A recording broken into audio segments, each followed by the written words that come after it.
For centuries, the idea of reincarnation has been central to spiritual traditions across the world. From Hinduism and Buddhism to the ancient Druids and Greek philosophers, the soul, they believed, returns again and again, evolving through lifetimes. But in one major religion, this idea disappeared. Christianity, or at least the version we know today, rejects it. Why? Was it ever part of early Christian belief? And if so, who removed it? And why? This isn't just about doctrine. It's about control. About the power to shape what people believe happens after death. And what that means for how they live. Because if you believe this is your only life, you're easier to rule. But to understand how reincarnation vanished from Christian theology, we have to go back, far back, to the roots of the early church and the voices that were silenced. In the early centuries after Christ, the Christian world was not unified. There were many schools of thought: Gnostics, mystics, desert teachers, each interpreting the message of Jesus in their own way. Among them were those who believed in reincarnation. They spoke of the soul's journey, of purification through lifetimes, of returning until one becomes whole. These weren't fringe ideas. Even great thinkers like Origen, one of the most influential early Christian theologians, taught that the soul existed before birth and would continue after death, evolving toward reunion with the divine. But this freedom of belief didn't last. As the Roman Empire adopted Christianity, the message of Jesus became institutionalized. Spirituality became dogma. And reincarnation? It was dangerous. It gave individuals too much power.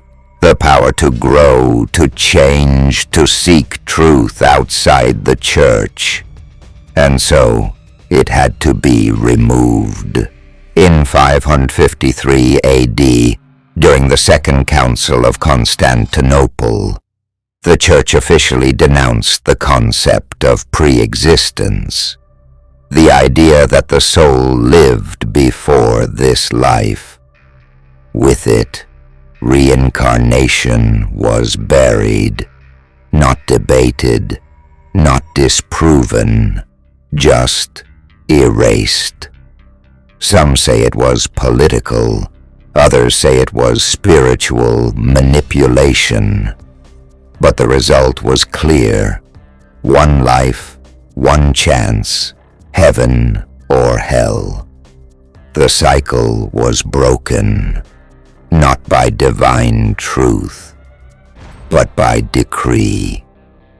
And yet traces remain, in apocryphal texts, in ancient manuscripts hidden away, in the words of mystics who kept the secret alive.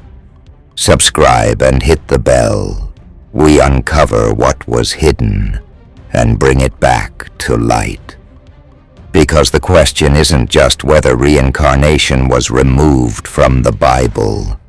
The real question is, what does that mean for us now? If reincarnation is real, and it once belonged to Christian teaching, then its removal wasn't just a loss of belief. It was a loss of memory, of accountability, of the soul's long journey through time. Without it, life becomes a single test, judged by one lifetime's actions. But with it, existence takes on a new dimension, one of growth, cycles, healing. Mistakes are not eternal damnation. They are lessons. And death is not an ending, but a doorway to another beginning. That's why ancient mystics protected the idea. That's why rulers feared it. Because a person who knows they've lived before thinks differently. They don't chase blind obedience. They look inward. They seek truth. And truth, real truth, doesn't serve systems. It frees people from them. Across the world, echoes of reincarnation persist. In children who recall lives they never lived. In dreams that feel like memories. In instincts too deep to explain.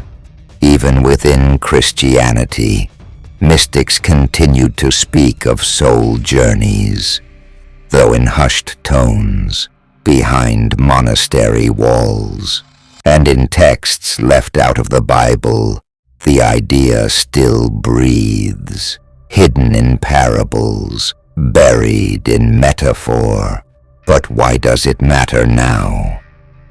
Because we live in an age of forgetting, where spirit is traded for speed, where depth is drowned in distraction, and yet the soul remembers. Deep down, we know we've been here before. We've learned, we've lost, we've come back to remember. The truth about reincarnation was never truly lost, only hidden, not just from books, but from within. And now, as more begin to question, to remember, to awaken, the cycle turns again. This isn't just about history, it's about identity. If you've lived before, then your life now is part of a greater arc, not a test, but a process, a return, a becoming. So the real question is no longer, was reincarnation removed from the Bible? The real question is, what does your soul still carry from before? And what are you here to remember now?